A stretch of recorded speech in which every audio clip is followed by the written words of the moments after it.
Dan komen we nu bij de laatste twee prijzen.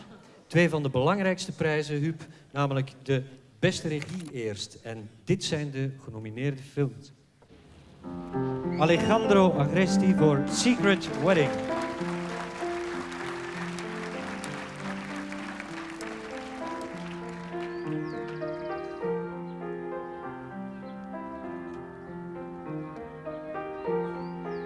Het gaat over een Argentijns banneling die na jaren weerkeert in het dorp van zijn geliefde.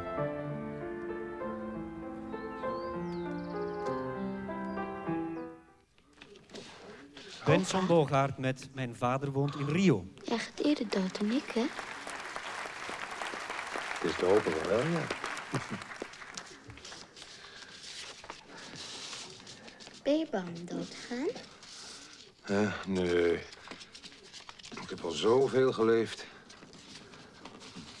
Wat gebeurt er eigenlijk als je doodgaat?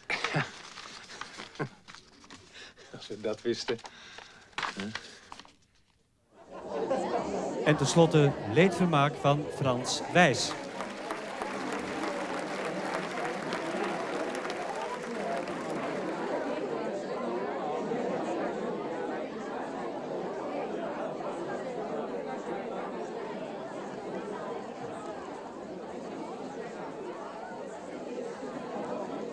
Ik had een geweldige doos bonbons voor jullie mee willen brengen, maar dat waren geen bonbons. Nou ja, er waren wel bonbons natuurlijk.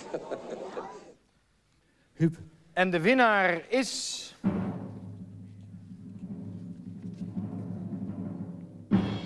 Frans Wijs voor Leedvermaak.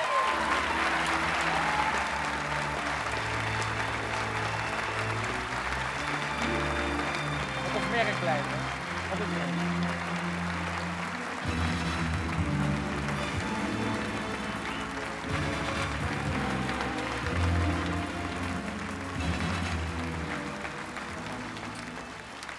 Van harte. Dit is het. Zware ding. Het juryrapport. In Leedvermaak komen Frans Wijs reeds vermaarde kwaliteit als regisseur tot een briljant hoogtepunt. De casting, van de hoofdrollen tot in de kleinste bijrollen, is uitzonderlijk goed. Frans Wijs weet zijn hele cast tot prachtige prestaties te inspireren. De onderliggende relaties tussen de personages zuiver neer te zetten, karakters op te roepen met een breed scala aan gevoelens, de maskers op het juiste moment op of af te zetten. Daarnaast lukt het hem ook nog het ensemblespel volledig te beheersen. De locaties in Leedvermaak, het huis en de tent, waarin de bewoners en hun gasten heen en weer gaan, zijn in de mise-en-scène zeer knap gebruikt en vermengd. De film, gemaakt naar het gelijknamige toneelstuk van Judith Hertzberg, is aan het gevaar van verfilmd toneel goed deels ontsnapt. Het is een zelfstandig werkstuk geworden dat met allure zijn eigen leven leidt. De uitstraling die Frans Wijs zijn personages geeft, blijft mede door de uitstekende dialoogbehandeling constant aanwezig en voelbaar. Hij zorgt ervoor dat wij de tragiek die in de personages huist zelf kunnen ervaren. Redenen te over voor de jury over te gaan tot toekenning van de grote prijs van de Nederlandse film in de categorie Beste Regie.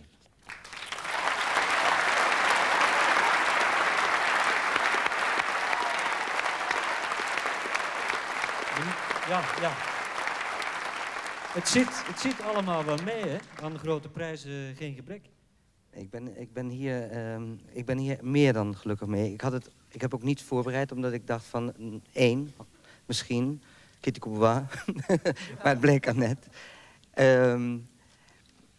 Ik wou in ieder geval echt, zoals het dan in Hollywood ook gaat, en hier doen we het dus iets minder aan, maar echt zeggen, het hoofd voor Judith, de helft van het kalf voor Toneelgroep Amsterdam, voor Rijk de Gooier, Edwin de Vries, de andere helft voor de cast.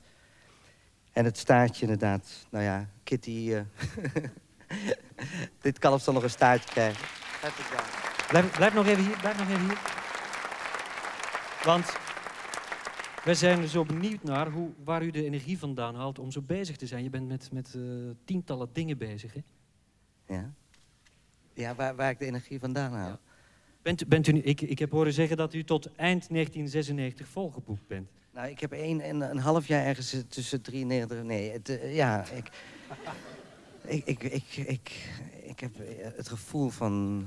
Ja, ik heb er zin in, zoals dat heet. En dat geeft veel energie. Bent u niet bang dat u in deze periode van hoogconjunctuur zichzelf geestelijk en lichamelijk helemaal gaat uitputten? En dat er over 5 jaar niks meer overblijft? Wat nu al bijna het geval is, eerlijk gezegd.